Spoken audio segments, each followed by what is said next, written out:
Hello everyone, कैसे हैं आप सभी। एक बार फिर से मैं आपका स्वागत करता हूं आपके अपने यूट्यूब चैनल सक्सेस प्राइड पर। तो मैं वैभव श्रीवास्तव आपके साथ यहां पर डिस्कशन कर रहा हूं इरिगेशन इंजीनियरिंग का। तो हम उसी डिस्कशन को कंटिन्यू रखते हैं।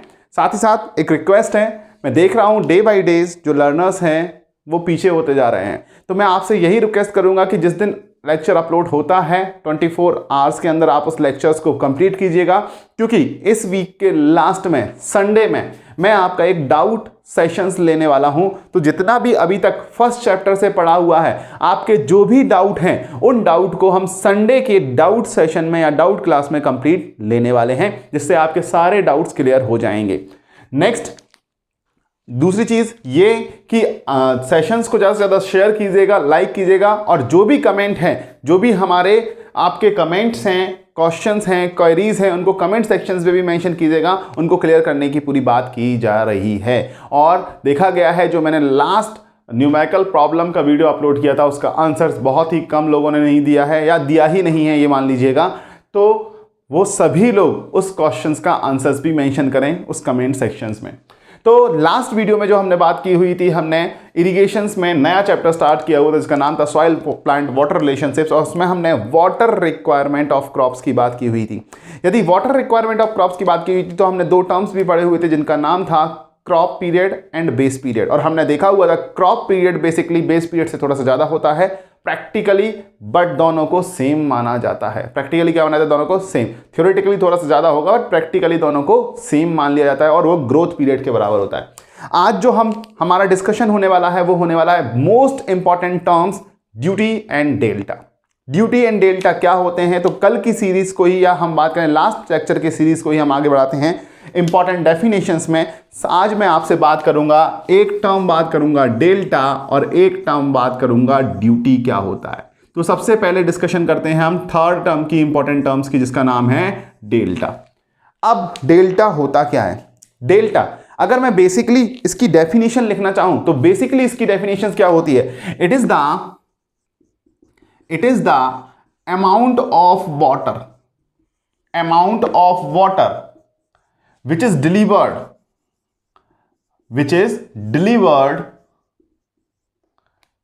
ऐसा लिखिएगा, it is the total amount of water, which is delivered to crop throughout its base period, या हम लिख सकते हैं throughout its growth period, throughout it's base period या थ्रूआउट इट्स ग्रोथ पीरियड। क्योंकि हमने लास्ट लेक्चर में डिस्कशन किया था क्रॉप पीरियड, बेस पीरियड और हमारा जो ग्रोथ पीरियड है वो तीनों एक ही होते हैं। अगेन टर्म्स आता है डेल्टा, तो इसको एक्सप्रेस्ड किया जाता है expressed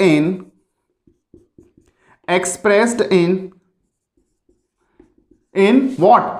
unit of length. Length की यूनिट में जनरली एक्सपेक्ट किया था, हम किस में करते हैं? सेंटीमीटर। आप मीटर में भी कर सकते हैं, मिलीमीटर में भी कर सकते हैं, या किसी और लेंथ की यूनिट में किया जाता है सेंटीमीटर में। अब इसको समझने की बात करते हैं क्या है। मान लीजिए आप एक क्रॉप लगा रहे हैं, ये आपने क्रॉप लगाया, यहां पे आपने शोइंग की। क्या किया है? शोइंग। ये शोइंग कर दी है। शोइंग का मतलब क्या होता है? बीज को बोना। और बीज को बोने के बाद आपने पहला इरिगेशन यहां किया जिसमें आपने 5 सेंटीमीटर डेप्थ ऑफ वाटर डाल दिया।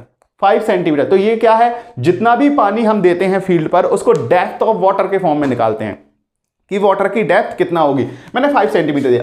दूसरी वाटरिंग की मैंने बात की, इसका जो बेस पीरियड है वो बी डेज है। कितना है? 1 मिनट। उसका जो बेस पीरियड है उसकी हम बात कर रहे हैं। ये जो बेस पीरियड है ये बेस पीरियड बी डेज का है। और बी डेज के बेस पीरियड में ध्यान दीजिएगा, बी डेज के बेस पीरियड मैंने 5 सेंटीमीटर दिया, फिर 3 सेंटीमीटर दिया, फिर मैंने 2 सेंटीमीटर दिया, और फिर मैंने कितना दे दिया है? फिर मैंने 1 सेंटीमीटर पानी दे दिया है। और उसके बाद क्रॉप को यहां पर हार्वेस्टिंग की गई है। क्या किया गया है? हार्वेस्टिंग, यानी काट ली गई है। तो 3 सेंटीमीटर के बाद 1 सेंटीमीटर, थोड़ा छोटा एरो हम यहां पर दिखाई देते हैं, ठीक है। तो यदि इस तरीके से हमने पानी दिया तो ये जो अमाउंट ऑफ वाटर हम दे रहे हैं, what is the ample amount of water, जो हम ये एम्पल अमाउंट ऑफ वाटर यहां पर प्रोवाइड कर रहे हैं, जो उसकी रिक्वायरमेंट के अकॉर्डिंग प्रोवाइड कर रहे हैं, इसी को हम क्या बोलते हैं? डेल्टा। नहीं नहीं नहीं, एक एक अमाउंट को डेल्टा नहीं बोलेंगे। तो डेल्टा टोटल अमाउंट या depth of water, total amount या depth of water is equal to क्या कहा जाएगा, delta, throughout the base period, through out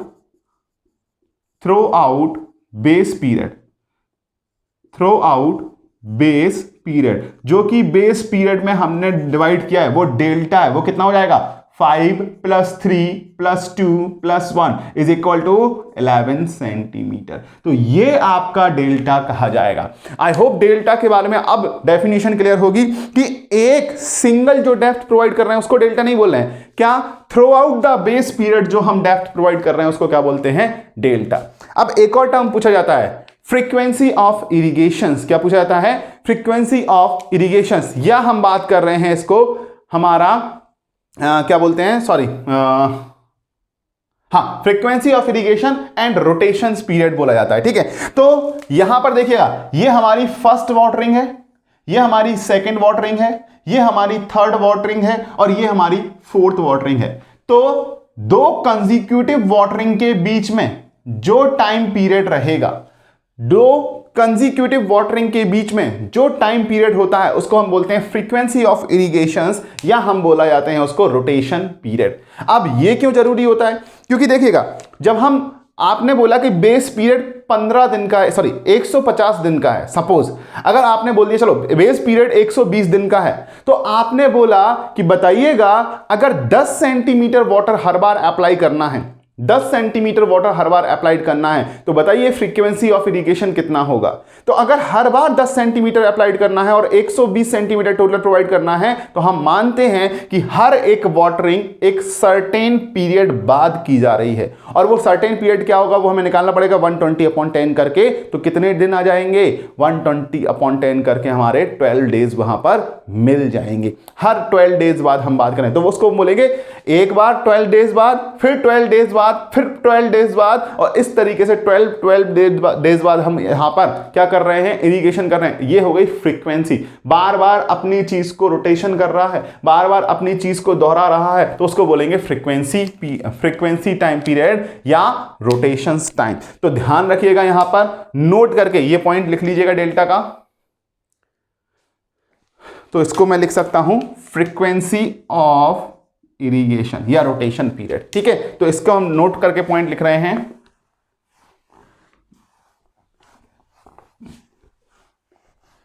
note करके पॉइंट मेंशन करते हैं।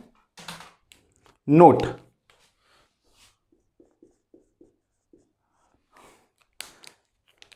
द टाइम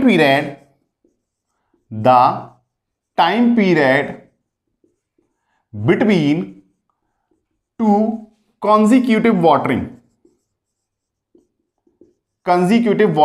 तो मैंने क्या लिखा है यहां पर, consecutive वाटरिंग। consecutive क्यों, लगातार दो के बीच का टाइम पीरियड डिफाइन करना, ऐसा नहीं पहले और तीसरे के बीच को आप बोलो फ्रीक्वेंसी ऑफ इरिगेशन, वो फ्रीक्वेंसी ऑफ इरिगेशन नहीं है। तो the time period between two consecutive watering is called frequency of irrigation, frequency of irrigation और rotation period, frequency of irrigation और रोटेशन पीरियड। तो ये दो टर्म्स आपको याद रखना है, फ्रीक्वेंसी ऑफ इरिगेशन FOI और रोटेशन पीरियड भी इसको बोला जाता है। अब यहां पर एक क्वेश्चन बनता है, ऑब्जेक्टिव बनता है। ठीक है, ऑब्जेक्टिव क्या बनता है, सपोज एग्जाम्पल, कोई एग्जाम्पल क्या बना, वो बोल देगा किसी क्रॉप के लिए फ्रीक्वेंसी ऑफ इरिगेशन दिया हुआ है, मान लीजिए Y डेज दिया हुआ है। अगर एक बार में इन वन टाइम अगर आप वहां पर x सेंटीमीटर वाटर प्रोवाइड कर रहे हैं, और बेस पीरियड जो है वो बेस पीरियड आपका B डेज है, कितना है, B डेज। तो बताइए डेल्टा कितना होगा, क्वेश्चन को सॉल्व कर सकते हैं। सबसे पहले हमें क्या दिया है, बेस पीरियड, और बेस पीरियड के बाद फ्रीक्वेंसी ऑफ इरिगेशन। तो हम क्या करेंगे, एक बार में x सेंटीमीटर होगा, तो हम अगर ये पता चल जाएगा कितनी बार वाटरिंग की गई है, कितनी बार वाटरिंग की गई है तो क्या डेल्टा निकल आएगा या नहीं? तो हम सबसे पहले निकालेंगे यहां पर number of times watering is done. Watering is done, कितने टाइम में वाटरिंग की गई है। Number of times watering is done is equal to base period upon कितना, frequency of irrigation. Frequency of irrigation, ये हमारा क्या आ गया, वो टाइम ड्यूरेशन आ गया जिसमें हमने वाटरिंग की है। तो total depth provided, total depth provided, total depth provided, अगर हम total depth provided delta is equal to कितना बोलेंगे, दिस टाइम, जितना हमने पानी प्रोवाइड किया जितने टाइम, इनटू एक बार में कितना है, x सेंटीमीटर। तो ये हमारा डेल्टा निकल के आएगा। और बहुत ही बेसिक क्वेश्चन हुआ एप्टीट्यूड का, यानी अब इसमें आप वैल्यू रख दीजिएगा। मान लीजिए यहां पर आप बोल दीजिएगा 5 डेज, यहां पर बोल दीजिएगा यहां पर बोल दीजिएगा 50 डेज, ठीक है। तो 50/5 यानी 10 दिन हो गए, और हर बार 5 सेंटीमीटर किया तो 10 इंटू 5 कितना, 50 सेंटीमीटर टोटल वाटर। तो डेल्टा कितना आ गया, 50 सेंटीमीटर आ गया है। तो इस तरीके से छोटा सा ऑब्जेक्टिव यहां से बन सकता है, और वहां पर टाइम दिया होगा, फ्रीक्वेंसी ऑफ इरिगेशन या रोटेशन पीरियड, तो आपको उन शब्दों का मतलब पता होना चाहिए। आई होप ये चीज क्लियर है। न्यूमेरिकल भी हम इसके करेंगे, कोई इश्यूज नहीं है। अभी मैंने एग्जाम्पल वाइज बताया है कि किस तरीके से यहां पर क्वेश्चन फ्रेम हो सकता है। आई होप इतनी चीजें क्लियर होंगी, ठीक है। चलिए आगे बढ़ते हैं अब यहां पे। तो डेल्टा आपका क्लियर हुआ, डेल्टा के साथ एक और टर्म क्लियर हुई, क्या, फ्रीक्वेंसी ऑफ इरिगेशन, और दूसरा टर्म हमारा क्या क्लियर हुआ है, रोटेशन पीरियड किसे बोलते हैं। तो ये दो बेसिक टर्म हैं जो आपको यहां पर याद रखने हैं, ठीक है। अब हम बात करेंगे हमारे मोस्ट इंपॉर्टेंट पैरामीटर ड्यूटी की। किसकी, ड्यूटी। ड्यूटी होता क्या है, ड्यूटी वो ड्यूटी नहीं है ये जो तुम सुबह उठ के जाओगे जूनियर इंजीनियर बनने के बाद या सीनियर इंजीनियर बनने के बाद, असिस्टेंट इंजीनियर बनने के बाद, वो ड्यूटी नहीं है। ये ड्यूटी दूसरी है, ये है इरिगेशन लैंड की ड्यूटी। इरिगेशन लैंड की ड्यूटी की बात कर रहे हैं, तो इरिगेशन लैंड की ड्यूटी। अगेन कई बार इसका यूनिट पूछा जाता है, इसका यूनिट क्या होगा, यूनिट की हम बात करेंगे तो, बट सबसे पहले इसकी डेफिनेशंस की बात करते हैं, ठीक है। अगर हम बात करते हैं तो इट इज डिफाइंड एज, लिख लेता हूं, ठीक है, it is defined as area of land, area of land which is irrigated due to discharge of 1 cubic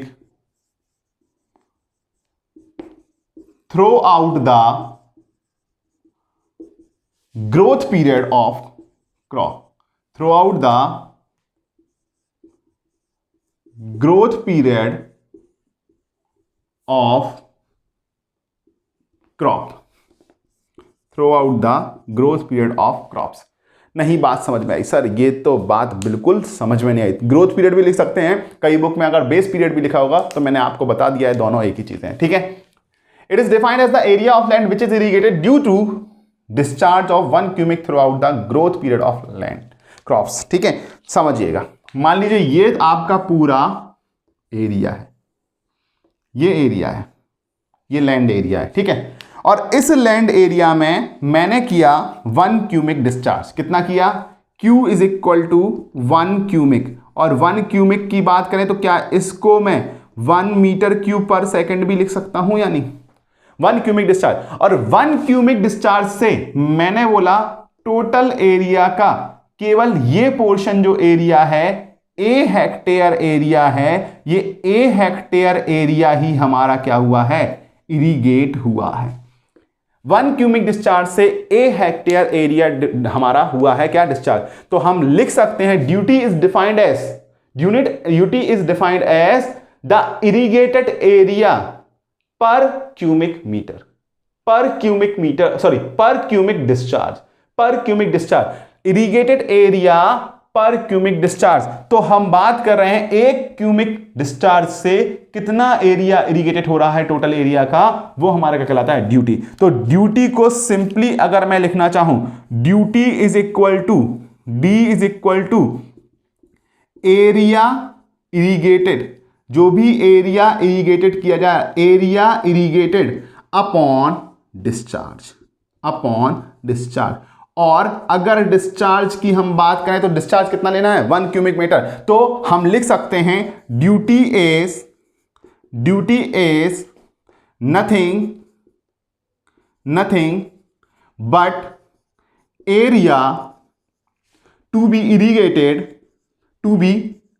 irrigated per metre cube second discharge, per cubic discharge लिख लेंगे, per cubic discharge. एक cubic discharge में कितना area हमारा irrigate होता है उसको हम क्या बोलते हैं, ड्यूटी बोला जाता है। तो अब तुमसे पूछा जाएगा भैया बताओ ड्यूटी की यूनिट क्या होगी। एरिया हम जनरली यहां पर किस में लिखते हैं, हेक्टेयर में, और डिस्चार्ज किस में होगा, क्यूबिक में हो सकता है या मीटर क्यूब पर सेकंड में। तो ड्यूटी का यूनिट क्या हो जाएगा, तो ध्यान दीजिएगा, जो ड्यूटी का यूनिट होगा वो होगा हेक्टेयर पर क्यूबिक, और इसी को ही आप बोल सकते हो हेक्टेयर पर मीटर क्यूब पर सेकेंड, हेक्टेयर पर मीटर क्यूब पर सेकेंड। अब कभी भी क्वेश्चन आता है, कभी भी सपोज कीजिएगा क्वेश्चन आता है कि यहां पर आपको एक एरिया इरिगेट किया जा रहा है, वो भी 10 क्यूबिक मीटर डिस्चार्ज से।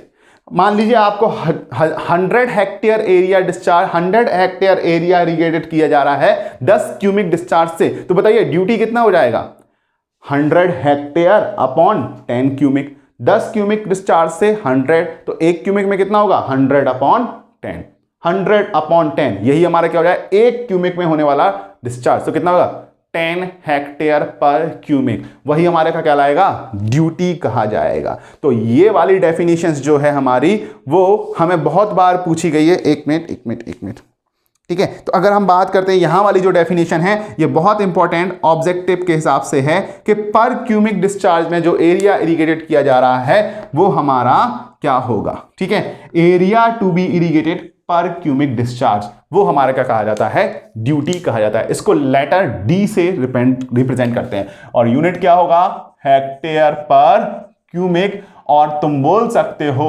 हेक्टेयर पर मीटर क्यूब पर सेकेंड, इसको हम डिफाइन कर सकते हैं, ठीक है।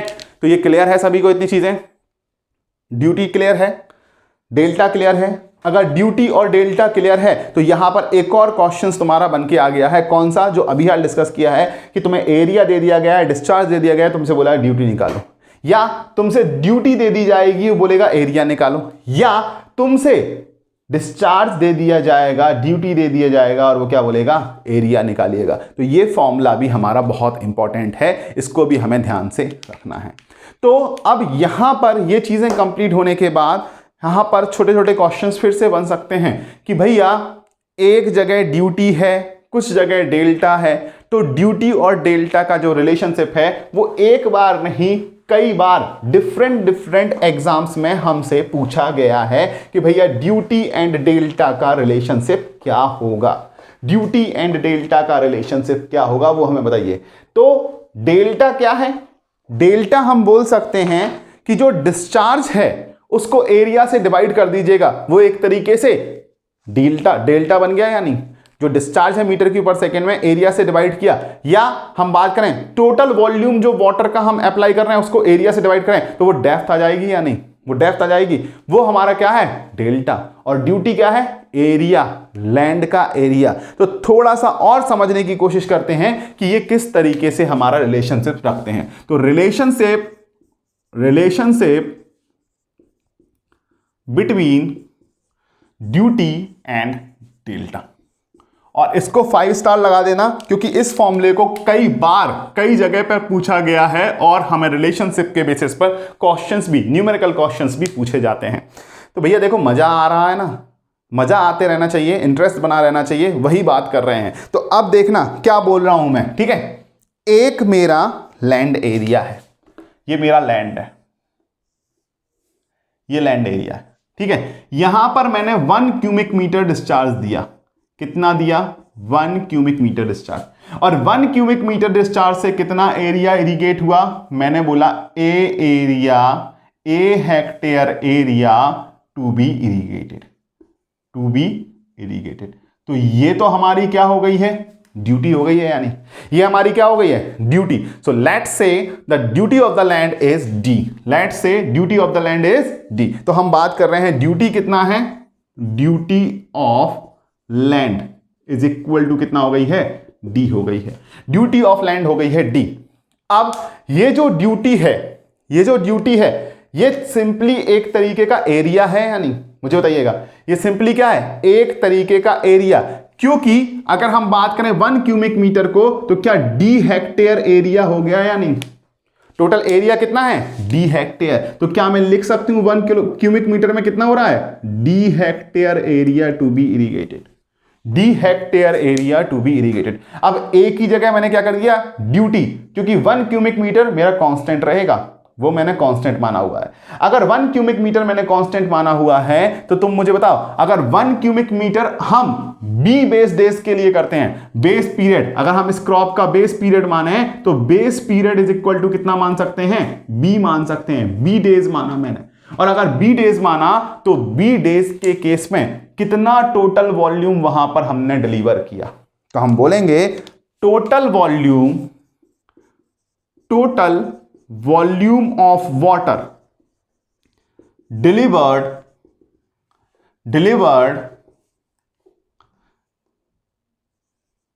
delivered on field with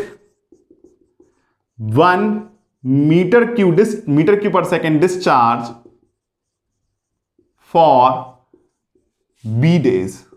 अगर B डेज के लिए इतना डिस्चार्ज दिया है तो टोटल वॉल्यूम B एप्लाइड कितना हो जाएगा, B applied is equal to हमारा कितना हो जाएगा, डिस्चार्ज इनटू टाइम, होगा या नहीं, डिस्चार्ज इनटू, तो डिस्चार्ज कितना है 1 मीटर क्यूब पर सेकेंड, और ये कितना है B डेज, और डेज में दिया है तो क्या इस डेज को आप कन्वर्ट करोगे किसमें, सेकंड में। तो आप डेज को कन्वर्ट कीजिएगा क्योंकि सेकंड में, तो बी एक डेज में कितने 24 आवर्स, 24 आवर्स को हम कन्वर्ट करेंगे किसमें, 24 आवर्स को कन्वर्ट किया मिनट में, और मिनट को कन्वर्ट किया किसमें, हमने कन्वर्ट किया सेकंड में। तो ये वैल्यू सेकंड में आ गई या नहीं, तो सेकंड से सेकंड कैंसिल आउट, मतलब ये टोटल टर्म कितना बन गया 86,400, कितना बन चुका है 86,400। तो क्या मैं इस पूरे टर्म को यहां पर 86,400 बी मीटर क्यूब लिख सकता हूं, बी अप्लाइड की वैल्यू है नहीं। तो हमने क्या निकाला कि टोटल 1 क्यूबिक डिस्चार्ज के कारण बी डेज में टोटल वॉल्यूम जो हमारा यहां पर हो रहा है वो टोटल वॉल्यूम कितना स्टोर्ड हुआ है, कितना टोटल वॉल्यूम यहां पर आया। लेकिन इस टोटल वॉल्यूम में से हो सकता है कुछ पानी बह जाए, तो हम बोलेंगे कि इस एरिया में कितना स्टोर्ड हुआ है। डी हेक्टेयर लैंड को इरिगेटेड किया गया है, और डी हेक्टेयर लैंड को इरिगेटेड करने में मैंने बोला डेल्टा लैंड, डेल्टा जो है वो डेल्टा क्या है, delta depth of water stored हुआ है। तो हम बोल रहे हैं depth of water stored, depth of water stored वो कितनी बोली है हमने, is equal to delta centimetre metre, जो भी आप लिखना चाहें यहां पर वो लिख सकते हैं, जनरली हम इसको अभी मीटर में ले रहे हैं, ठीक है। अभी मैं यहां पर नोटेशन नहीं लिख रहा हूं, ठीक है, ये डेज भी हटा दो, बस नाम लिखे हुए हैं, ठीक है। तो अगर मैंने बात की है बी, हमने बात की हुई थी डेज में, और ये भी हम बात कर ले रहे हैं मीटर में, और ये किस में था, हेक्टेयर में, ठीक है। तो अब अगर बात करें तो लिखेंगे total depth stored, total depth of water is delta meter on d hectare land। d hectare land पे टोटल डेप्थ कितनी है हमारी, डेल्टा है। तो volume of water stored, volume of water stored कितना, एरिया इंटू डेप्थ। तो area D hectare area into depth हो गई या नहीं। अब ये हेक्टेयर में, ये किसमें, डेल्टा किसमें, मीटर में, तो दोनों को एक ही यूनिट में कन्वर्ट किया, तो d into 10⁴ metre square into delta metre. तो मुझे बताओ क्या ये वॉल्यूम बन के आ गया है, तो V stored is equal to कितना आ गया है, V stored is equal to निकल के आया है d into delta into 10⁴, equation number 2, metre cube, sorry metre cube और इक्वेशन नंबर 2। अब तुम मुझे बताओ, for no loss condition, for no loss condition जितना पानी तुमने लैंड को दिया है, क्या वो पूरा का पूरा पानी स्टोर होना चाहिए या नहीं? वो पूरा का पूरा पानी क्या होना चाहिए? स्टोर होना चाहिए। तो ये नोट कर लिया डायग्राम, इसको मैं रफ कर रहा हूं। अब ये नोट कर लिया डायग्राम आप लोगों ने, ठीक है? चलिए, आई होप नोट कर लिया होगा, वरना थोड़ा सा पीछे जाकर के नोट कर लेना, ठीक है? तो अगर हम बात कर रहे हैं यहां पर for no loss condition, for no loss condition, volume of water applied will be equal to the volume of water stored.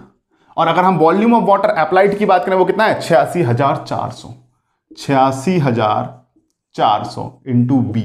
और अभी बी किस में है? डेज में। बी की वैल्यू तो हमेशा डेज में है, बट इसको कन्वर्ट कर दिया था हमने सेकंड में, तो बी हमेशा डेज में ही है, ठीक है? Is equal to D into delta into 10 की पावर 4। ये किस में आया? डी हेक्टेयर पर क्यूबिक में है, और डेल्टा किस में है? डी हमारा ड्यूटी है एक तरीके से, तो हेक्टेयर पर क्यूबिक, पर क्यूबिक मतलब 1 मीटर क्यूब पर सेकंड माना हुआ है हमने, ठीक है? तो पर क्यूबिक हमें बोलना पड़ेगा, ठीक है? और ये कितना है? डेल्टा मीटर में। तो अब इसको सॉल्व करेंगे तो डेल्टा इज इक्वल टू कितना हो जाएगा? देखिए 10 की पावर 4 नीचे जाएगा, तो ये कितना बनेगा?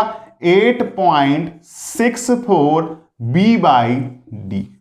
Delta is equal to 8.64 B by D. और अगर हम 8.64 बी बाई डी की बात करेंगे तो यहां पे यूनिट किस में है? ये यूनिट है आपका डेज में, ये यूनिट किस में है? हेक्टेयर पर क्यूबिक में, और ये किस में है? ये आपका मीटर में दिया हुआ है। तो एक क्वेश्चन सिंपली बन जाता है, सिंपली क्वेश्चन, और ये 5 स्टार इक्वेशंस लिख लेना, 5 स्टार लगा लेना भैया, बहुत इंपॉर्टेंट है, ठीक है? तो अब एक सिंपली क्वेश्चन बन जाता है कि यदि एक क्रॉप के लिए बेस पीरियड 120 डेज हो और उसका ड्यूटी 1200 हेक्टेयर पर क्यूबिक हो, तो बताइएगा उसके लिए डेल्टा क्या होगा? अब डेल्टा निकाल लिया, यहां पर डेल्टा निकाल लिया आपने या नहीं? अगर हमने बोला 120 डेज है, यहां पे कितना है? 1200, तो 120 और 1200 तो 10 बार और 10 बार 0.864 मीटर, डेल्टा निकल के आ गया 0.864 मीटर, डेल्टा निकल के आया। तो डेल्टा हमारा क्या निकल के आया? Delta is equal to 0.864 metre. अब इसको सेंटीमीटर में कन्वर्ट करना है, तो तुम्हें यहां पर मल्टीप्लाइड बाई 100 करना होगा या नहीं? Multiplied by 100। तो अगर इसको सेंटीमीटर में कन्वर्ट किया तो यहीं पे मल्टीप्लाइड बाई 100 करना होगा या नहीं? ये पूरी वैल्यू मीटर में आई। तो अगर हम लिखेंगे, इसका एक और फॉर्मूला लिख सकते हैं, delta is equal to 864 B by D. और 864 बी बाई डी लिखा तो अब यहां पर यूनिट चेंज हो गए, यहां पर बी का यूनिट रहा डेज में, हेक्टेयर पर क्यूबिक में, और ये जो यूनिट है वो किस में कन्वर्ट हो गया है? सेंटीमीटर में कन्वर्ट हो गया है। किस में कन्वर्ट हो गया है? सेंटीमीटर। और अगर ये एमएम में कन्वर्ट होता तो क्या होता?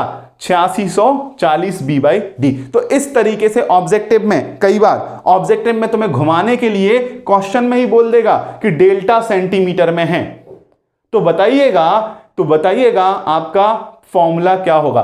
फॉर्मूला ये भी लिखा होगा और फॉर्मूला ये भी लिखा होगा, बट वहां पर आपको ध्यान रखना है डेल्टा अगर सेंटीमीटर में है तो किस तरीके से लिखना है। तो मैं ये बोलूंगा कि बेसिकली आपको दोनों फॉर्मूले याद बिल्कुल भी नहीं करने हैं। आपको क्या करना है? आपको केवल इतना करना है, केवल एक फॉर्मूला याद रखिएगा और उसका यूनिट ध्यान रखिएगा। क्वेश्चन में पढ़िएगा कि आंसर किस में चाहिए। कई बार क्वेश्चन में ये भी बोल देता है कि जो आंसर है वो सेंटीमीटर में बताइएगा, और नीचे न्यूमेरिकल डाटा लिखा होगा। तो उस कंडीशन में क्या करना है, ये बात आपको समझ में आ रही होगी। आ रही है या नहीं? बिल्कुल आ रही है या नहीं? अब एक क्वेश्चन यहां से और अच्छा क्वेश्चन बनाते हैं, ठीक है? एक और अच्छा क्वेश्चन बनाते हैं। क्या आपको क्वेश्चन में गिवन डाटा क्या क्या है? क्वेश्चन में गिवन है बी, क्वेश्चन में गिवन है डी, और आपसे पूछ लिया गया है कि भैया अगर एक बार में 5 सेंटीमीटर वाटर दिया है, वन टाइम में 5 सेंटीमीटर वाटर दिया है, तो फ्रीक्वेंसी ऑफ इरिगेशन बताइएगा।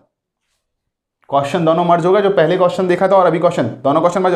अब बी और डी दिया है, तो बी और डी दिया है, तो क्या बी और डी की मदद से यहां से डेल्टा निकल आएगा या नहीं? डेल्टा निकल आया, और जैसे ही यहां से डेल्टा निकल के आया तो आपसे क्या बोला गया? Frequency of irrigation. 5 सेंटीमीटर एक बार में कर रहे हैं, डेल्टा टोटल वाटर डेप्थ कर रहे हैं, तो डेल्टा अपॉन 5 कर दोगे तो फ्रीक्वेंसी ऑफ इरिगेशन आ गया या नहीं? चलो यार नहीं आया समझ में, मुझे समझ में आ गया, तुम्हें समझ में नहीं आया है तो एक काम करता हूं, मैं इसको पूरा ढंग से समझा देता हूं, ठीक है? इतना पहले नोट कर लो। ये नोट कर लिया? ये नोट कर लिया? चलो तो अब मैं बता रहा हूं तुम्हें, ठीक है? अब समझने की बात करना, ठीक है? मैंने बोला एक एग्जांपल, मैंने बोला एक क्रॉप के लिए जो बेस पीरियड है वो 120 डेज है, ठीक है? डेल्टा जो है वो 1200 हेक्टेयर बोल दिया, ठीक है? और मैंने बोला कि one time in one time water depth provided is equal to 5 centimetre. एक बार में कितनी? 5 सेंटीमीटर। तो हमने पूछा है फ्रीक्वेंसी ऑफ इरिगेशन क्या होगा। अब फ्रीक्वेंसी ऑफ इरिगेशन निकालना है तो सबसे पहले आपको डेल्टा पता होना चाहिए या नहीं? तो सॉल्यूशन कैसे करोगे? फ्रीक्वेंसी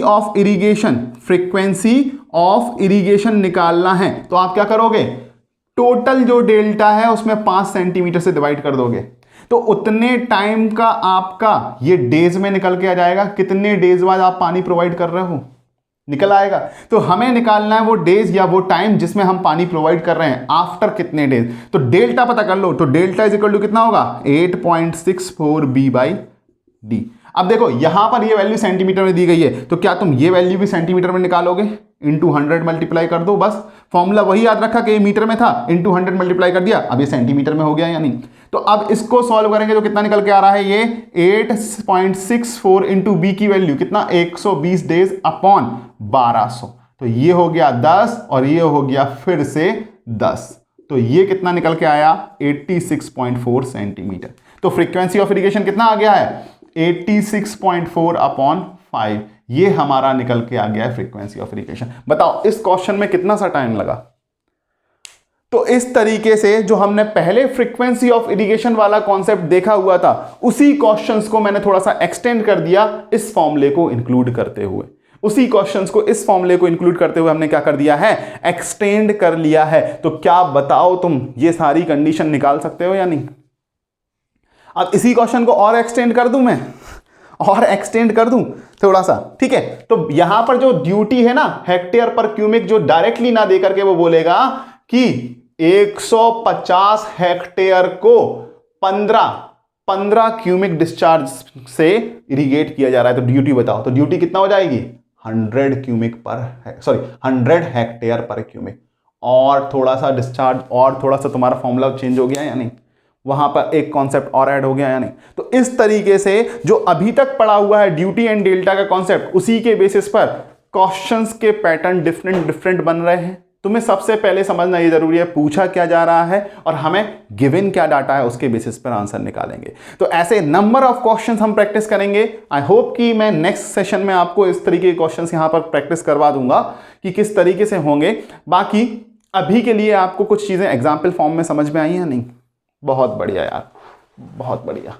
चलो तो फिर अब हम आगे बढ़ते हैं, ठीक है? और ये फॉर्मूला बिल्कुल रट लेना, और मैं बोलूंगा या तो सेंटीमीटर वाला एक रट लो या फिर मीटर वाला रट लो, कोई एक ही फॉर्मूला रटना, दोनों को रटने की कोशिश मत करना, वरना भूलने की बहुत ज्यादा गुंजाइशें हो जाएंगी, ठीक है?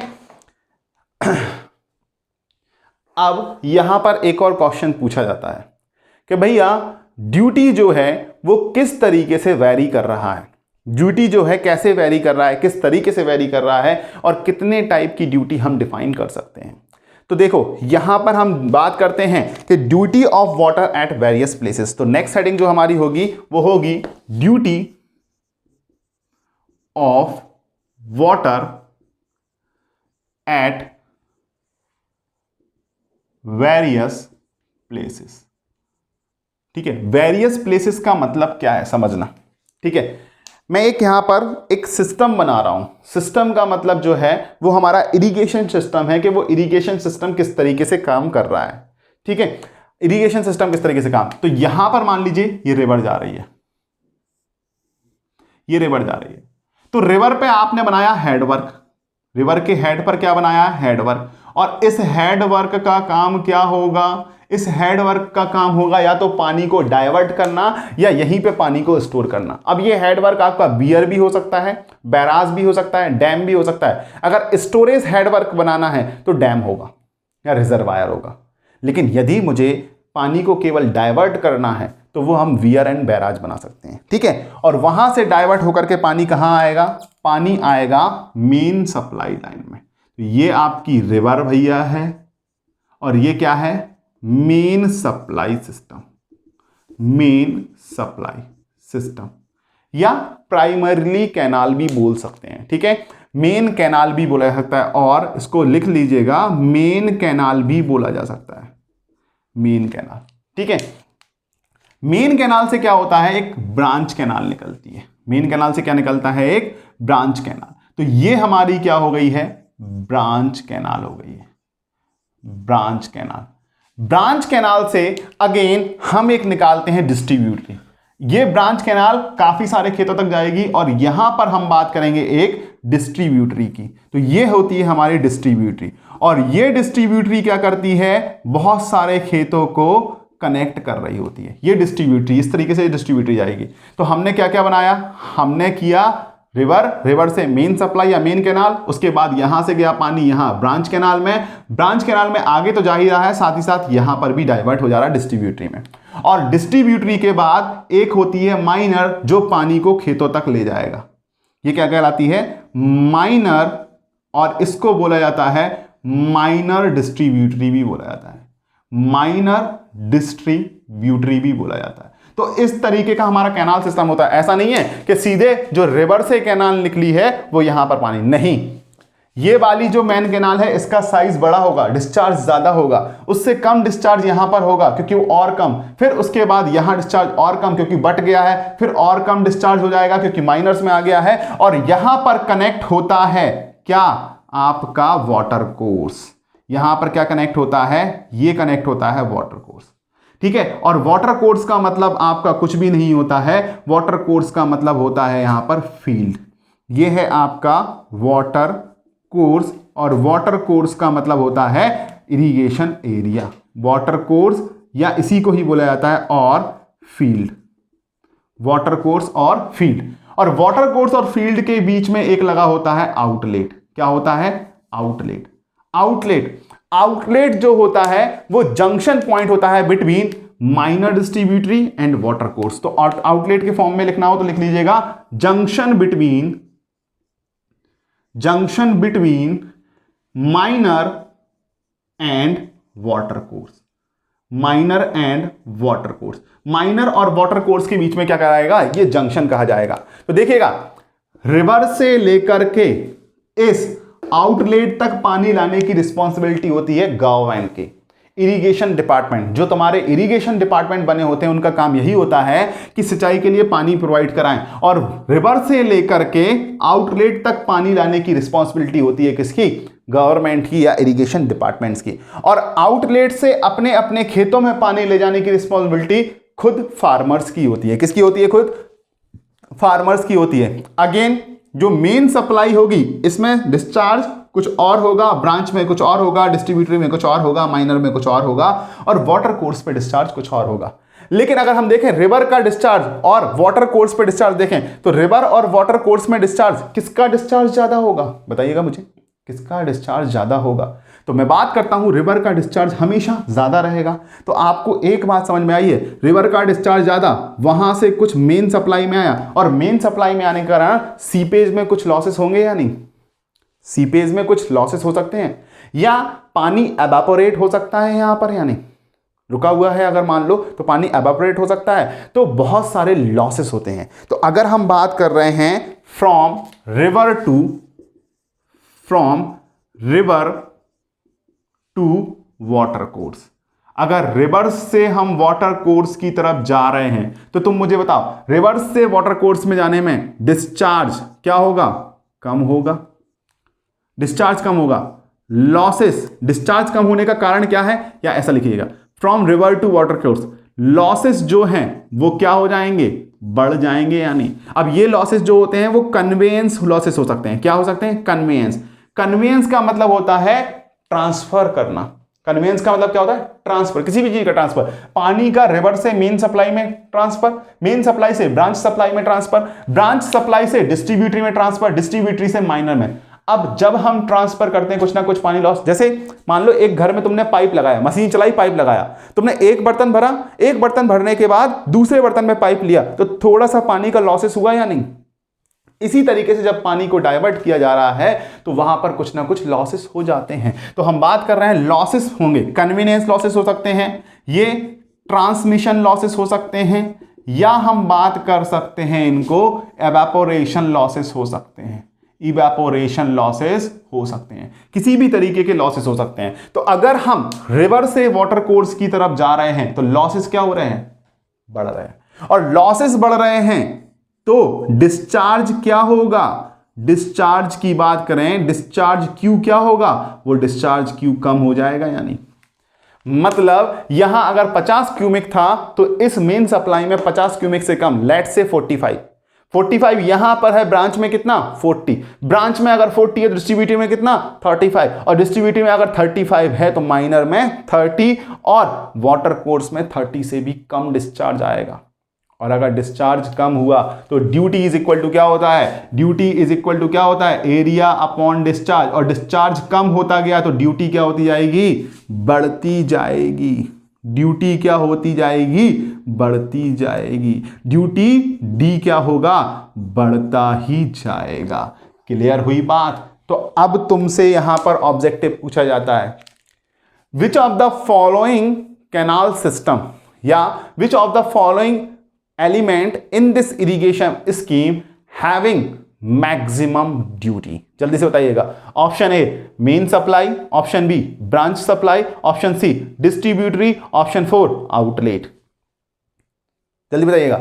Main supply, branch supply, distributory और आउटलेट कौन रखेगा? सबसे ज्यादा किसकी ड्यूटी होगी? आउटलेट की ड्यूटी होगी। आउटलेट का ड्यूटी सबसे ज्यादा, क्योंकि यहां से यहां जाने पर ड्यूटी कम हो रही है। या एक क्वेश्चन पूछा जा सकता है, निम्न को सही ऑर्डर में जमाइएगा।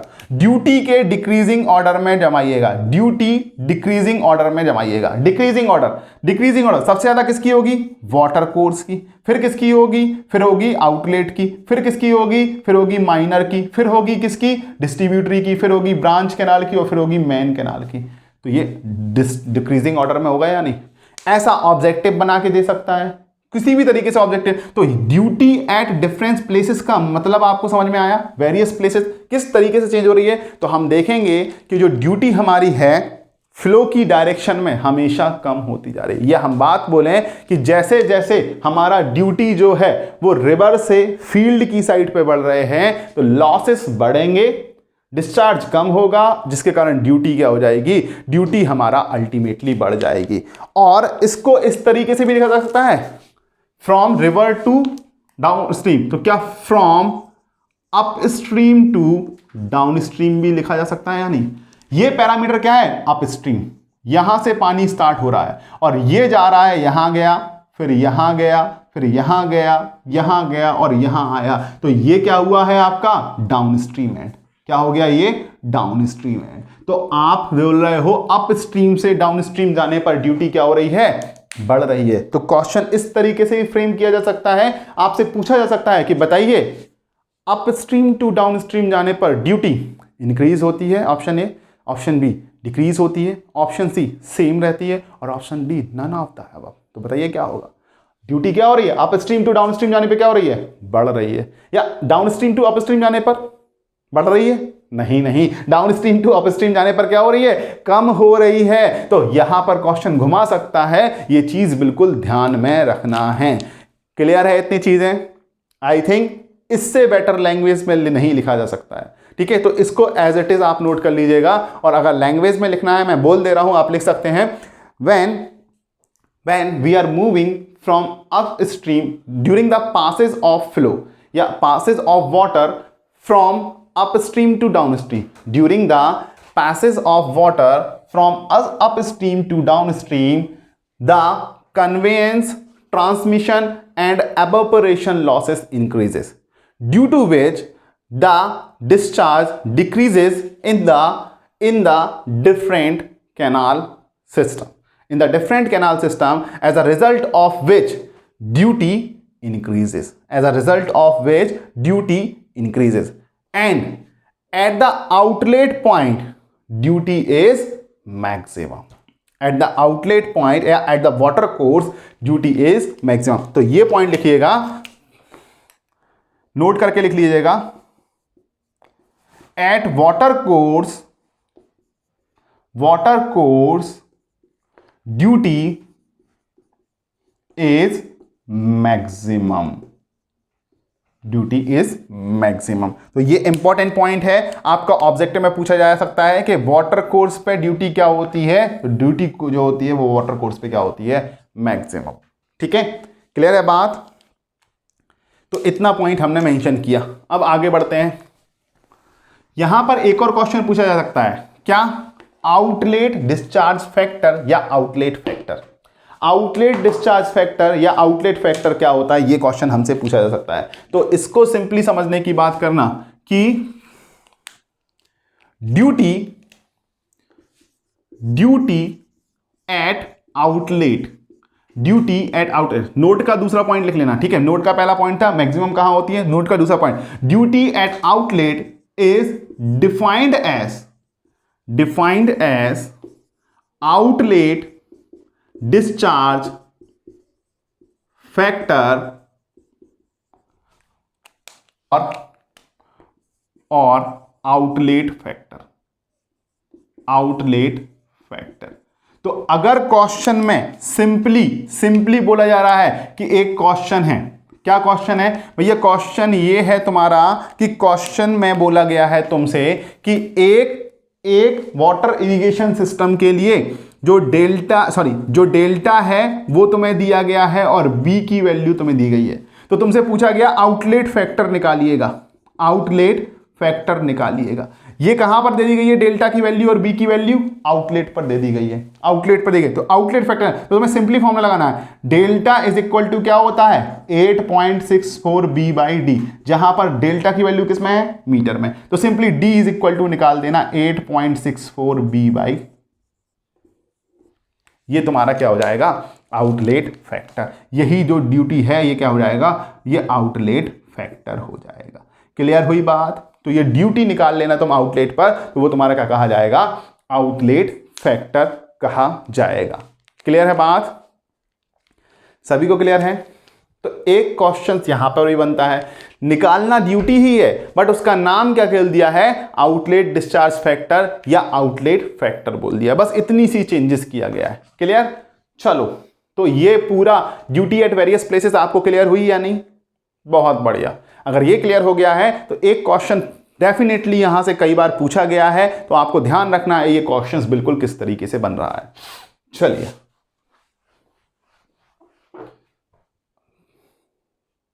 चलो कोई नहीं, मुझे इतने डायग्राम से काम है अभी। चलो तो अब यहां पर ड्यूटी की डेफिनेशन देखेंगे कि ड्यूटी कितने तरीके से डिफाइन होती है। तो टाइप ऑफ ड्यूटी या क्लासिफिकेशन ऑफ ड्यूटी हम इस तरीके से इसको लिख सकते हैं। ठीक है, तो अगर हम लिखते हैं टाइप ऑफ ड्यूटी, ड्यूटी कितने तरीके की होती है, तो बेसिकली ड्यूटी जो होती है वो दो तरीके की होती है। एक तो आपकी होती है फ्लो ड्यूटी और एक होता है आपका स्टोरेज ड्यूटी। अब ये होते क्या है सर, फ्लो ड्यूटी या स्टोरेज ड्यूटी, ये होते क्या है। ठीक है, फ्लो ड्यूटी को आप डाइवर्जन ड्यूटी भी बोल सकते हैं और स्टोरेज ड्यूटी की अगर हम बात करें तो क्वांटिटी ड्यूटी भी बोला जाता है। तो हम बात कर रहे हैं इसको डाइवर्जन ड्यूटी भी बोल सकते हैं। डाइवर्जन ड्यूटी जनरली लिखा नहीं जाता है, बोलते हैं, बट इसको जरूर क्वांटिटी ड्यूटी बोला जाता है। ठीक है, तो जब हमने फर्स्ट चैप्टर में बात की थी इरिगेशन सिस्टम की, तो दो तरीके के इरिगेशन सिस्टम बताए थे, एक डायरेक्ट इरिगेशन सिस्टम और एक इनडायरेक्ट इरिगेशन सिस्टम।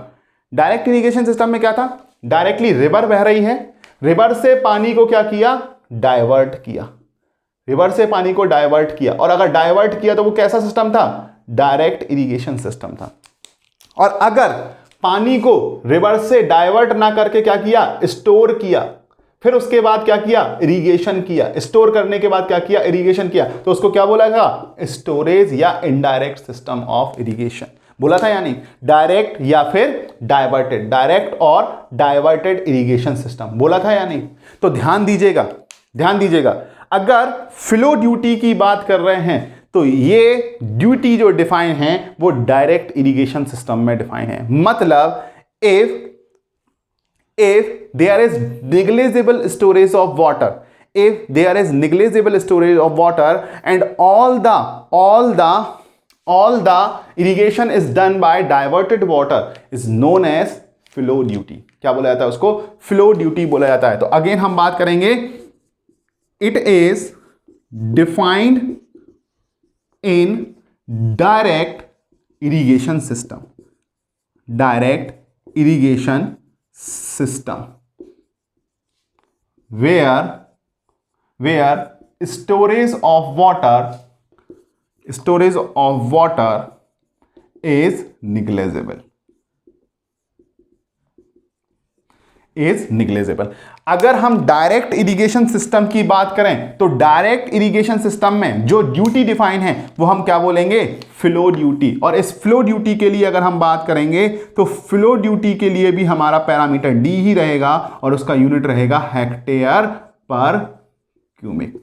और अगर हमें डायरेक्ट इरिगेशन सिस्टम करना है तो डायरेक्टली हम कहां से कर रहे हैं, रिवर से पानी को डाइवर्टेड कर रहे हैं और कहां लेकर के आ रहे हैं, अपनी फील्ड पर लेकर के आ रहे हैं, वो डायरेक्ट इरिगेशन सिस्टम हो गया। और if it is defined in indirect irrigation system, indirect irrigation system where irrigation is done by storage water, और इसको ही क्या बोलते हैं, क्वांटिटी, क्योंकि जितना स्टोर्ड वाटर है उसी क्वांटिटी पे डिपेंड करेगा कि ड्यूटी ज्यादा होगी या कम होगी। जितना कि हमारा स्टोर्ड वाटर है उसी क्वांटिटी पर डिपेंड करेगा कि ड्यूटी हमारी कम होगी या ज्यादा होगी। तो अगेन अगर हम स्टोरेज या क्वांटिटी ड्यूटी की बात करते हैं, स्टोरेज या क्वांटिटी ड्यूटी की बात करते हैं तो इसको हम क्या बोलेंगे, हेक्टेयर पर क्यूबिक। तो ऑब्जेक्टिव में ये इंपॉर्टेंट है जानना कि स्टोरेज ड्यूटी क्या है और फ्लो ड्यूटी क्या है। तो अगर आपसे एक क्वेश्चन पूछ गया, एक रिवर है उस पर डैम बनाया गया है, तो इस कंडीशन में उसकी ड्यूटी क्या डिफाइन होगी, क्या वो फ्लो ड्यूटी होगी? Option A flow duty, option B storage duty, option C quantity duty और option D B and C both. तो आपका आंसर क्या हो जाएगा, डैम बनाया। और डैम कब बनाया जाता है, जब पानी को स्टोर करना होता है, और पानी को स्टोर किया तो हमारा कौन सी होगी, स्टोरेज एंड क्वांटिटी ड्यूटी, और हमारा ऑप्शन नंबर डी सही हो जाएगा। लेकिन अगर यहां पर वियर बनाया गया, जो हेडवर्क है, हेडवर्क अगर हमारा डायवर्जन करना है, ध्यान देना, अगर डायवर्जन करना है तो हेडवर्क जो हमारा होगा वो हेडवर्क हमारा होता है बियर या बैराज, ठीक है। और अगर हम बात करते हैं केवल स्टोरेज करना है तो हमारा डैम या रिजर्वायर हम उसको बोल देते हैं, डैम या रिजर्वायर हम बोलते हैं, ठीक है। तो ये कंडीशंस हमारे पूछी जा सकती हैं कि ड्यूटी किस तरीके से डिफाइन हो रही है, कौन सी ड्यूटी किस तरीके से डिफाइन हो रही है, ठीक है। तो अगर हम देखें तो हमें स्टोरेज ड्यूटी में बहुत प्रिकॉशंस लेने पड़ते हैं कि कितने मीटर क्यूब वाटर हमारा अवेलेबल है, कि पर मीटर क्यूब से कितना वाटर, कितना एरिया इरिगेट कर सकते हैं। तो स्टोरेज उसी अकॉर्डिंग बनाएंगे जितना कि एरिया इरिगेट करना है, उसी के बेसिस पर हम क्या डिफाइन करते हैं, हमारा स्टोरेज डिफाइन किया जाता है। तो अभी क्लियर है स्टोरेज ड्यूटी के बारे में। यहां से मैं थोड़ा सा लाइन खींच देता हूं, ये थोड़ा सा डिफरेंट हो जाएगा, ठीक है। तो storage duty and flow duty के बारे में क्लियर है? कोई भी डाउट हो आप पूछ सकते हैं, बिल्कुल बेझिझक, बिना हिचकिचाहट के। तो देखो डाउट जरूर पूछा करो, अगर आज डाउट है, तुमने आज क्लियर नहीं किया तो ये तुम्हारे लिए बहुत बड़ा दुख बन जाएगा आगे चल करके। कैसे? एक छोटा सा जख्म होता है और तुमने उसकी अगर मेडिसिन नहीं ली या उस पर तुमने केयर नहीं किया, आगे जा करके वो जख्म बड़ा हो जाता है और तुम्हें तकलीफ देता है। उसी तरीके से डाउट होते हैं। आज ये छोटे डाउट हैं, तुम्हें लग रहा होगा यार सिली डाउट है, डाउट कभी सिली नहीं होता है, डाउट कभी छोटा नहीं होता है, क्योंकि कब ये तुम्हारे लिए बड़ा जख्म बन जाएगा तुम्हें खुद पता नहीं चलेगा। तो डाउट हमेशा क्लियर करते रहना चाहिए, ठीक है। क्योंकि अगर तुम शाय रहोगे, एकेडमिक्स में तुम शाय रहे, तो कहीं ना कहीं तुम्हें उसका भुगतान करना होगा। तुम्हारी सक्सेस आज हो सकती थी, हो सकता है 2 दिन बाद डिले हो जाए, मतलब थोड़ा टाइम लग जाए इसी रीजन से। तो बिल्कुल शायनेस छोड़ दो, ढीठ बन जाओ, ढीठ। चलो क्लियर हो रही है बात। तो हाँ, तो अब हम बात करते हैं, यहां पर एक और क्वेश्चन पूछ सकते हैं, क्या ऑब्जेक्टिव। देखो यहां से ऑब्जेक्टिव बहुत बनते हैं यार, ऑब्जेक्टिव के साथ न्यूमेरिकल भी यहां पर बहुत बनता है। तो यहां पर एक और क्वेश्चन क्या पूछ सकता है भैया, क्वेश्चन पूछ सकता है कि भैया बताइए कौन कौन से फैक्टर हैं जो ड्यूटी को अफेक्ट करते हैं, ड्यूटी को अफेक्ट करते हैं। तो हम लिखेंगे factors affecting duty of water, factors affecting duty of water. Water की ड्यूटी को कौन कौन से फैक्टर हैं जो अफेक्ट करते हैं। फर्स्ट, सबसे पहले पैरामीटर, क्या, क्लाइमेट एंड सीजन्स। क्लाइमेट से मतलब क्या है, सीजन से मतलब क्या है, दोनों अलग अलग हैं। अब तुम ये मत कहना कि सर दोनों एक ही हैं। क्लाइमेट का मतलब है मौसम कैसा है, आज धूप निकली है, कल धूप कम थी, सर्दियों में धूप और भी कम है, बरसात में धूप दिखती ही नहीं है। तो अगर हम बात करें तो वो होता है क्लाइमेट, ठीक है। सीजन की बात करें, सर्दी गर्मी बरसात, ये सीजन कहे जाते हैं, ठीक है। तो अगर हम बात करते हैं क्लाइमेट एंड सीजन, तो अगर हम बात करते हैं सीजन की, सबसे पहले बात कर लेते हैं, या क्लाइमेट एक ही तरीके से, तो on Sunny days. Sunny days का मतलब क्या है, शनिवार का दिन नहीं, सनी डेज का मतलब है चमकीला दिन, यानी सूरज की रोशनी वाला दिन। अगर सनी डेज की बात करेंगे तो सनी डेज में अगर हम बात करते हैं टेम्परेचर क्या होगा, ज्यादा होगा, यानी टेम्परेचर ज्यादा होगा तो हम बात करेंगे इवेपोरेशन लॉसेस क्या हो जाएंगे, ज्यादा हो जाएंगे, यानी इवेपोरेशन लॉसेस क्या हो गए, ज्यादा। अगर इवेपोरेशन लॉसेस ज्यादा हो गए तो लॉसेस भी क्या हो गए हैं, हुए, यानी लॉसेस ज्यादा हो गए तो लॉसेस ज्यादा होने पे ड्यूटी क्या हो जाएगी, कम हो जाएगी। समझना बात को कैसे, अगर एक एरिया है, पहले इस एरिया में पानी डालो तो लॉसेस कम थे, पानी यहां तक आ रहा था, लेकिन अब सनी डेज है तो सनी डेज के कारण क्या होगा, पानी कम आएगा, कम एरिया इरिगेट हुआ अब, या नहीं, क्योंकि इवेपोरेशन लॉसेस ज्यादा हो गए, कम एरिया इरिगेट हुआ तो ड्यूटी क्या हो गई, कम हो गई।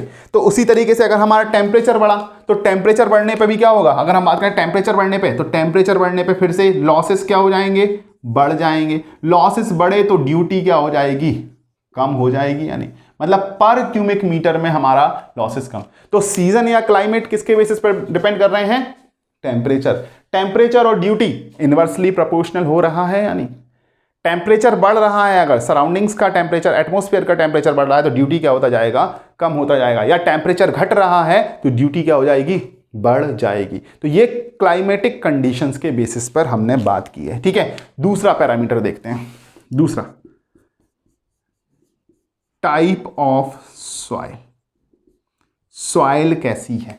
अब बताओ यार, सॉइल में अगर मैं बोल रहा हूं इफ 2 सॉइल हैं, एक सॉइल है सैंड सॉइल, एक सॉइल है क्ले सॉइल, तो सैंड सॉइल पे 1 मीटर क्यूब पर सेकंड के रेट से पानी डाला और यहां पर भी क्ले सॉइल पर भी 1 मीटर क्यूब पर सेकंड रेट से पानी डाला, किसमें ज्यादा एरिया इरिगेट होगा, वो जिसकी परमेबिलिटी कम होगी, और परमेबिलिटी कम होने से ड्रेनेज क्या हो जाएगा, कम हो जाएगा। तो सैंड में पानी क्या हो जाएगा, ड्रेनेज हो जाएगा, आगे नहीं बढ़ पाएगा।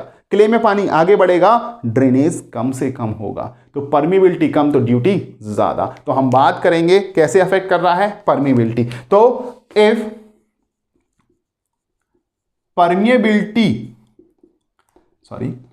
अगर हम बात करें परमेबिलिटी ज्यादा है तो ड्यूटी क्या हो जाएगी, कम हो जाएगी। रीजन, इसका रीजन क्या है, रीजन लिख लो, reason on high permeable soil, high permeable soil drainage rate will be higher. और ड्रेनेज रेट अगर हायर होगा तो जो एरिया इरिगेटेड होगा ड्यूटी क्या है? सिंपली 1 मीटर क्यूब पर सेकंड पे कितना एरिया इरिगेट हो रहा है। तो हम तो 1 ही मीटर क्यूब पर सेकंड की बात कर रहे हैं डिस्चार्ज की, अभी हमने बढ़ाया ही नहीं है, ठीक है, बढ़ाया ही नहीं है। तो हम बात कर रहे हैं परमिबिलिटी, अगर हम बात कर रहे हैं के जो है वो परमिबिलिटी डिफाइन करती है, तो कैसे हो गई? इनवर्सली प्रोपोर्शनल हो गई, तो के इनवर्सली प्रोपोर्शनल टू ड्यूटी बोला जा सकता है या नहीं? लेकिन इस टाइप ऑफ सॉइल के साथ साथ एक और पैरामीटर है जो अफेक्ट करेगा, वो क्या है? Type of crop. Type of crop, कौन सा क्रॉप्स आप लगा रहे हैं, ठीक है। अगर मान लीजिए क्रॉप रिक्वायर मोर वाटर, अगर क्रॉप को जो रिक्वायरमेंट है, वाटर की रिक्वायरमेंट ज्यादा है, तो ड्यूटी क्या हो जाएगी? कम हो जाएगी या नहीं?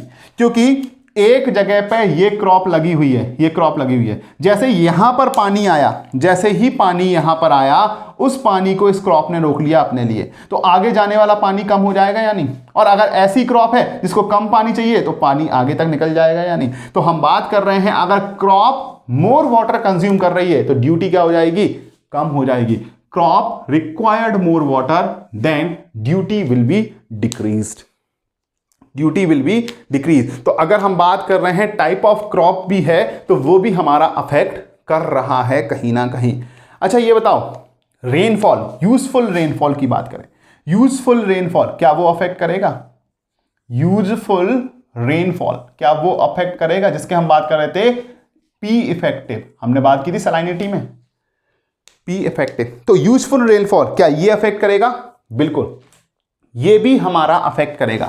अगर मान लीजिए यूजफुल रेनफॉल ज्यादा हुआ, रेनफॉल क्या हुआ? यूजफुल रेनफॉल क्या हुआ? ज्यादा।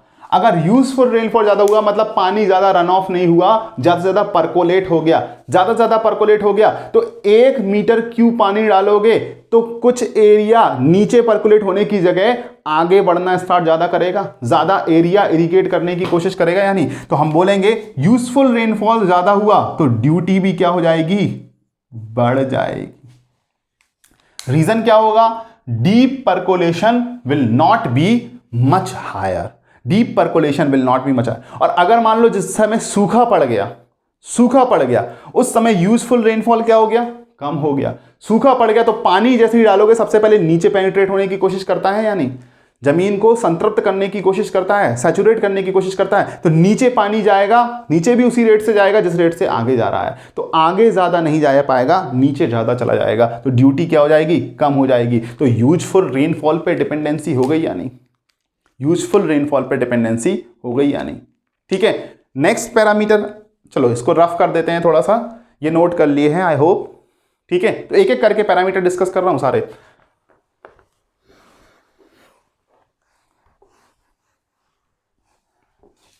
तो आज देखो कंप्लीट चैप्टर ड्यूटी का, इसलिए मैंने लास्ट लेक्चर को वहीं रोक दिया था क्योंकि मैं चाह रहा था कि ड्यूटी का जो भी कंप्लीट चैप्टर है एक बार में आप उसको कंप्लीट करें, ठीक है। नेक्स्ट कौन सा था? 4th एंड 5th, ठीक है। अगर मैं बात करूं सॉल्ट कंसंट्रेशन की, सॉल्ट कंसंट्रेशन, अगर सॉल्ट कंसंट्रेशन, तुम बोलोगे सर सॉल्ट कंसंट्रेशन कैसे अफेक्ट करेगा? अच्छा बताओ, सॉल्ट कंसंट्रेशन ज्यादा होने पे ड्यूटी ज्यादा होगा, कम होगा, या कोई भी इफेक्ट नहीं होगा सॉल्ट कंसंट्रेशन का, या नन ऑफ द अबव? कुछ नहीं कह सकते, हम खेल ही नहीं रहे हैं, ऐसा बोल दो। तो क्या होगा? तो देखते हैं, हम बात कर रहे हैं यहां पर सॉल्ट कंसंट्रेशन जो होगा वो सॉल्ट कंसंट्रेशन ज्यादा होने पर ड्यूटी कम होगी। अब तुम बोलोगे सर कैसे? सॉल्ट कंसंट्रेशन ज्यादा ड्यूटी कम। अगर सॉइल प्लस सॉल्ट है तो जब तुम इसमें पानी ऐड करोगे तो ये पानी water will be used to dissolve these salt. Water इन सॉल्ट को डिसॉल्व करने में यूज होगा। और जब वाटर का एक अमाउंट तुमने 1 मीटर क्यूब पर सेकंड, सॉरी 1 मीटर क्यूब पर सेकंड डाला, पहले ए एरिया इरिगेट हो रहा था, ठीक है। अब सॉल्ट ज्यादा है, सॉल्ट ज्यादा होने से वो सॉल्ट को, जो वाटर है वो सॉल्ट को न्यूट्रलाइज करने की कोशिश करेगा। मतलब सॉल्ट के कारण क्या था? Infertility of land, infertility of land क्या होगी? बढ़ेगी या नहीं? और पहले क्या करना होगा? With water these salt are treated. इन सॉल्ट को क्या करना पड़ेगा? ट्रीटेड करना पड़ेगा। और जब सॉल्ट को ट्रीटेड करना पड़ेगा तो इस कंडीशन में जो इरिगेशन एरिया है वो क्या हो जाएगा? कम हो जाएगा या नहीं? और अगर कम हो गया तो ड्यूटी क्या हो गई है? कम हो गई है या नहीं? तो ड्यूटी कम हो गई। जैसे तुमने लीचिंग प्रोसेस पढ़ा होगा, लीचिंग प्रोसेस पढ़ा है, आगे हम डिस्कशन करेंगे। लीचिंग प्रोसेस में क्या होता है? पानी, सॉल्ट जहां पर होता है वहां से पानी से भर देते हैं। अब पानी से भर दिया तो आगे का एरिया इरिगेट होने कम हुआ, क्योंकि इस पानी ने इस सॉल्ट को मिक्सर करवा के कुछ अलग तरीके कंपाउंड बनाने की कोशिश की। तो सॉल्ट कंसंट्रेशन इनवर्सली। और ये बहुत ही एक टॉपिक था जो एक बार एसएससी में पूछा गया था और मोस्टली डिस्कशन नहीं था, तो कई लोग इसको गलत करके आए थे। सॉल्ट कंसंट्रेशन पूछा गया था। ठीक है, नेक्स्ट विंड स्पीड का कुछ असर पड़ेगा? अच्छा ये बताओ, विंड स्पीड का कुछ असर पड़ेगा या नहीं? बताओ। तो तुमने पढ़ा होगा। क्या पढ़ा है? सर आप हर चीज बोल देते तो पढ़ा होगा यार। पढ़ा ही नहीं है हमने। पढ़ा है तुमने। क्या पढ़ा है? अगर तुमने पढ़ा है विंड स्पीड ज्यादा है तो विंड स्पीड ज्यादा होने से इवेपोरेशन क्या हो जाएगा? बढ़ेगा या नहीं? इवेपोरेशन लॉसेस क्या हो जाएंगे? बढ़ जाएंगे या नहीं? क्योंकि मान लो ये नीचे एक समुद्र है, ठीक है, या तुम एक वाटर बॉडी मान लो, इवेपोरेशन हुआ तो इसकी जो वेपर्स हैं यहां ऊपर रहेंगी, हवा आई इन वेपर्स को हटा ले गई, खाली जगह हो गई, फिर से इवेपोरेशन होगा या नहीं? तो हम बात करेंगे इवेपोरेशन लॉसेस बढ़ेगा। इवेपोरेशन लॉसेस बढ़ा तो ड्यूटी क्या हो जाएगी? कम हो जाएगी। तो विंड स्पीड ने भी अफेक्ट कर दिया या नहीं? And last, method of cultivation. Methods of cultivation मतलब तुमने बहुत सारे पानी देने के मेथड पढ़े हुए थे। तुमने फरो इरिगेशन पढ़ा था, तुमने बेसिन इरिगेशन, रिंग बेसिन पढ़ा हुआ था, तुमने बॉर्डर स्ट्रिप पढ़ा हुआ था, बहुत सारे पढ़े हुए थे। तो कोई साइंटिफिक मेथड, जितना ज़्यादा साइंटिफिक मेथड तुम यूज़ करोगे उतना ज़्यादा अच्छी यील्ड होगी। और अच्छी यील्ड होने का मतलब ज़्यादा अच्छे से इरिगेशन हो रहा है या नहीं? तो हम बात करेंगे मोर साइंटिफिक मेथड। तो हम क्या करेंगे? मोर ड्यूटी। तो हमें ड्यूटी क्या मिलेंगी? ज़्यादा मिलेंगी। जितना ज़्यादा साइंटिफिक मेथड हम यूज़ कर रहे हैं उतना ज़्यादा हमें ड्यूटी मिल रही है। तो हम बात कर रहे हैं यहां पर कि हमें डिफरेंट तरीके से जो फैक्टर्स थे क्या क्या अफेक्ट कर रहे हैं वो हम बात कर रहे हैं, यहां पर ले सकते हैं। क्लियर है बात? ठीक है, तो हमने फैक्टर्स की भी बात कर ली। अब तुमने इतना सारा ड्यूटी के बारे में पढ़ लिया, तुमने क्या इसका इंपॉर्टेंस समझ में आया?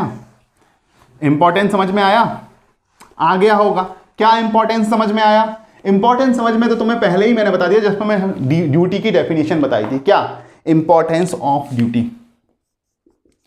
इंपॉर्टेंस ऑफ ड्यूटी की इंपॉर्टेंस क्या है समझने की बात करते हैं। ठीक है, अब importance of duty, statement number 1।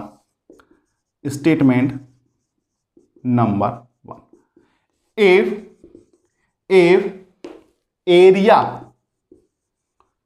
to be irrigated is needed to be calculated। अगर एरिया जो है जो इरिगेट होना है उसकी कैलकुलेशन करनी है, and duty and discharge is known. Duty and discharge is known, then area to be irrigated hectare is equal to duty hectare per cubic into discharge in cubic। तो ये एक एप्लीकेशन हो गया या नहीं?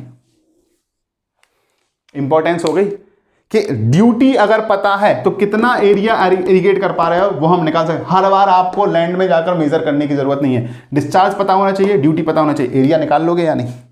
सेकेंड स्टेटमेंट की बात करते हैं। Statement number 2, if discharge is required to be calculated then.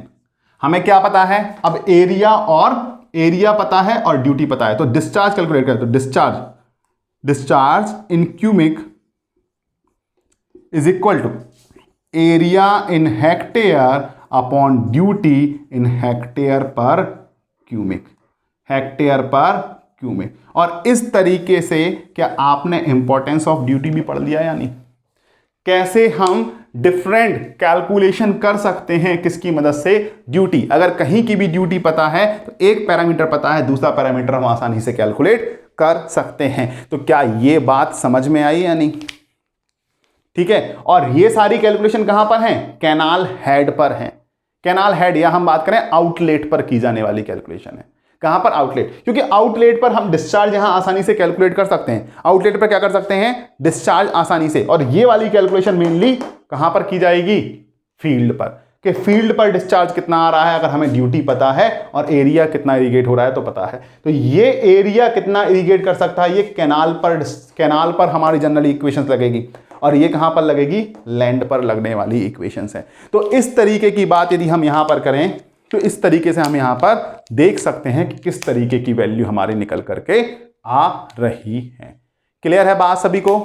तो यहां पर इस लेक्चर को मैं रेस्ट करता हूं। जितनी भी चीजें अब यहां पर ड्यूटी डेल्टा के मोस्टली कॉन्सेप्ट खत्म हो चुके हैं। अब हमारा जो कॉन्सेप्ट बचा हुआ है उस कॉन्सेप्ट की बात करेंगे कि हमारे क्रॉप सीजन क्या क्या होते हैं। क्रॉप सीजन में मैं कुछ आपको टेक्निक्स बताऊंगा जिससे आप डिफरेंट क्रॉप्स याद रख सकते हैं। और कुछ ऑब्जेक्टिव पूछे जाते हैं कि किस क्रॉप्स के लिए ड्यूटी ज्यादा होगा, किस क्रॉप्स के लिए डेल्टा कम होगा। तो कुछ फैक्चुअल डाटा है, वो डाटा भी मैं आप लोगों के साथ शेयर करूंगा नेक्स्ट आपके लेक्चर में। साथ ही साथ इरिगेशन सेशंस के साथ, क्रॉप सेशंस के साथ साथ कुछ और डेफिनेशंस बची हुई है कि कोर पीरियड, कोर वाटरिंग, ये सब क्या होता है। उन सारी डेफिनेशंस को भी हम नेक्स्ट लेक्चर में कंप्लीट करेंगे और प्रॉबेबली अपने नेक्स्ट लेक्चर में हम इसको वाइंड अप कर लेंगे, इस यूनिट को भी वाइंड अप कर लेंगे। साथ ही साथ जो न्यूमेरिकल पोर्शन हमने डिस्कस किया है उसका न्यूमेरिकल सेशंस का भी एक वीडियो मैं आपके लिए यहाँ पर लेकर के आऊँगा। तो यार देखो, इतना मेहनत कर रहा हूँ, तुम्हारे जो भी चीज़ें हैं तुम उसको थोड़ा सा लाइक करोगे, मुझे अच्छा लगेगा। मैंने लास्ट वीडियो में तुमसे क्वेश्चंस दिया हुआ था, उसका आंसर पूछा हुआ था, उसका आंसर नहीं मिला है। ये मेरे लिए एक डिमोटिवेशन वाली बात है कि या तो तुम्हें समझ में नहीं आ रहा है, ठीक है, या मैं तुम्हें समझा नहीं पा रहा हूं। तो दो चीजें हैं यहां पर। तो प्लीज रिप्लाई करके जरूर बताओ कि वो तुम्हारे आंसर क्या आ रहे हैं, तब जाकर के मैं वहां पर आंसर्स पुटअप करूंगा। तो मिलते हैं अपने नेक्स्ट वीडियो में। तब तक के लिए खुश रहिएगा, घरों में रहिएगा, सलामत रहिएगा। मिलते हैं एक छोटे से ब्रेक के बाद और तैयारी जोरों शोरों से करते रहिएगा। So thank you everyone, thank you so much.